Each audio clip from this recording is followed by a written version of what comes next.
Question number 5 देखते हैं। Question number 5 भी सेम है, करें। देखो क्वेश्चन नंबर 5 लिखा हुआ है कि फंक्शन दे रखा है एफ एक्स इक्वल 2x का cube minus 3x square minus 36x plus 7।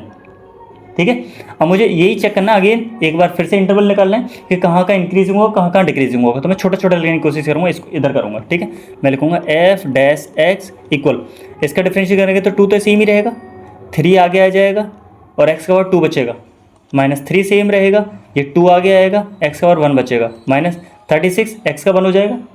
समझ में आ रहा है ना? ठीक है, ये 1 हो जाएगा और 7 का क्या हो जाएगा? 7 का 0। ठीक है, तो एफ डैश एक्स इक्वल कितना हो जाएगा? 6x स्क्वायर माइनस क्या होगा? 6x minus 36। पीछे 0 का कोई मतलब नहीं है। ठीक है, यहाँ तक क्लियर है। चलो अब मैं क्या करूँगा, मैंने बताया ना इसके इक्वल में 0 रखना होता है, तो मैं रखूँगा एफ डैश एक्स इक्वल 0, तो मैं इसके इक्वल में 0 रख दूंगा।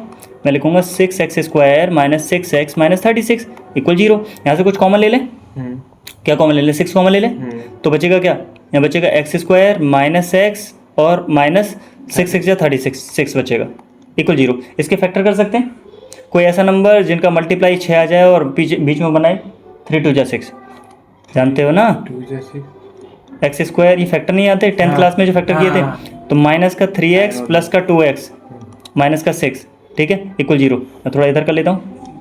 अब ये 6 तो ऐसे ही रहेगा, इधर क्या बचेगा? X square, sorry x common लेंगे, यहाँ से एक्स कॉमन लेंगे तो क्या बचेगा?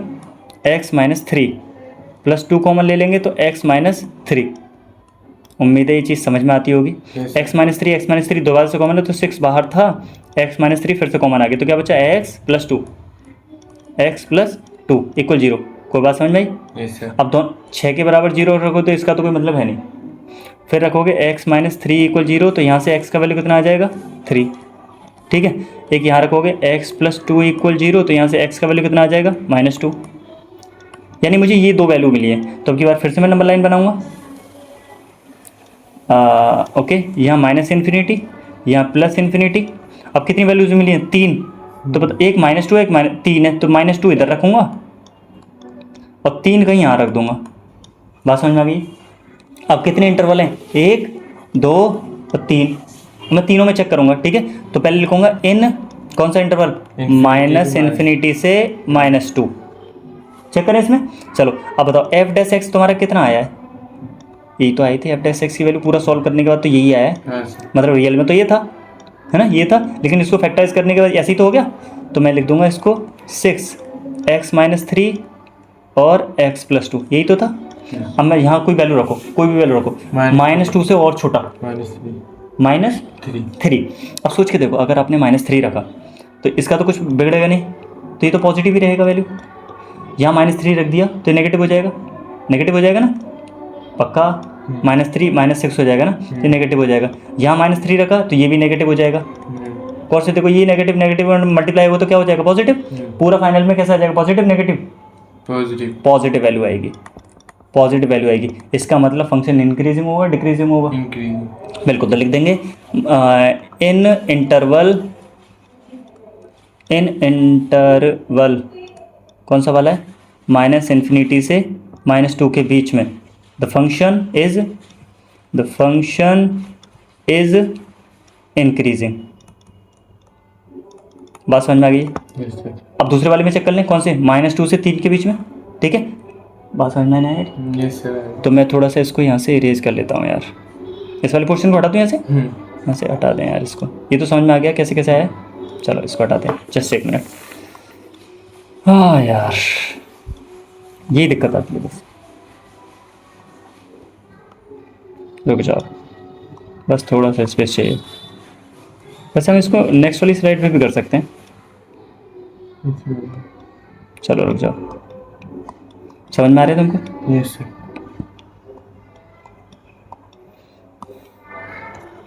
इतना ही बहुत है यार, इरेजर लेने पर ही बाबला हो जाता है, पता नहीं क्यों। चलो देखो, तो हमने कहाँ ले लिया? अभी हमने बीच ये वाला इंटरवल ले लिया। अब हम कौन से वाले में ले लिया? -2 से 3, -2 से 3। ठीक है, तो हम दोबारा से एफ डैश एक्स लिखेंगे। कितना था एफ डैश एक्स? ओ यार वो तो गायब कर दिया, वो था 6, हाँ एक्स माइनस 3 और एक्स प्लस 2। अब चेक करते हैं इन दोनों के बीच में कोई वैल्यू लो। 1 ले लें, 0 ले लें, चलो 0 ले लो। -1 तो एट एक्स इक्वल कितना? -1 -1। खुजली करवाओगे तुम, चलो ठीक है -1 रखो। देखो देखो, तो ये तो यहाँ तो कुछ फर्क पड़ने वाला नहीं है, तो पॉजिटिव ही आएगा ये तो वैल्यू। यहाँ देखो अगर यहाँ -1 रख दिया तो कितना हो जाएगा x -3। ये? -1 -3 कितना हो जाएगा? अच्छा, -1 -3 हो जाएगा -4। -4 नेगेटिव वैल्यू आएगी पॉजिटिव? पॉजिटिव। नेगेटिव हाँ, नेगेटिव वैल्यू आएगी, 4 आएगा।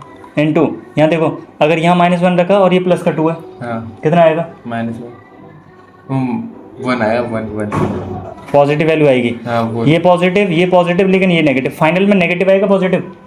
फाइनल में नेगेटिव नेगेटिव आएगा। तो फाइनल में जो वैल्यू आएगी वो नेगेटिव आएगी। इसका मतलब फंक्शन इंक्रीजिंग है डिक्रीजिंग है? सर 0 रख के दिखाना है। 0 रख के देख लो भैया, देख लो यहाँ इस पर तो कोई फर्क पड़ेगा नहीं, ये तो ऐसे ही रहेगा, ये तो सेम ही रहेगा 6 पॉजिटिव ही रहेगा। यहाँ 0 रख देंगे तो -3 यानी नेगेटिव वैल्यू आएगी, और यहाँ जहाँ 0 रख देंगे तो कितना हो जाएगा? ये 2 पॉजिटिव ही आएगा। अभी भी एक नंबर नेगेटिव है तो अभी भी नेगेटिव ही आएगा। नहीं समझ आ गई। ठीक है, नेगेटिव इसका मतलब कैसा फंक्शन हो गई? डिक्रीजिंग। ठीक है, डिक्रीजिंग होगा। एक और बचा है, कौन सा वाला? 3 से इन्फिनिटी। तो मैं लिख देंगे, यहाँ लिख देता हूँ 3 से इन्फिनिटी। इसको चेक कर लेते हैं यार, फंक्शन फिर स्पेस कम हो गया। एफ डैश एक्स की वैल्यू कितनी थी? 6, एक्स माइनस 3 और एक्स प्लस 2। अब इन दोनों के बीच की कोई वैल्यू रखो। 4 रख लें, चलो देखो 4 रख लेते हैं। तो यहाँ आ जाएगा 6 तो सेम ही रहेगा, पॉजिटिव ही रहेगा। 6 पॉजिटिव ही रहेगा। ये बताओ अगर यहाँ 4 रखेंगे तो 4 में से 3 1 पॉजिटिव आएगा, इसका मतलब ये भी वैल्यू पॉजिटिव ही आएगी। यहाँ देखो अगर ये 4 रखेंगे 4 to 6 ये भी वैल्यू पॉजिटिव आएगी। सारे के सारे पॉजिटिव, इसका मतलब यहाँ फंक्शन कैसा है? इंक्रीजिंग। ठीक है, क्वेश्चन नंबर 5 क्लियर।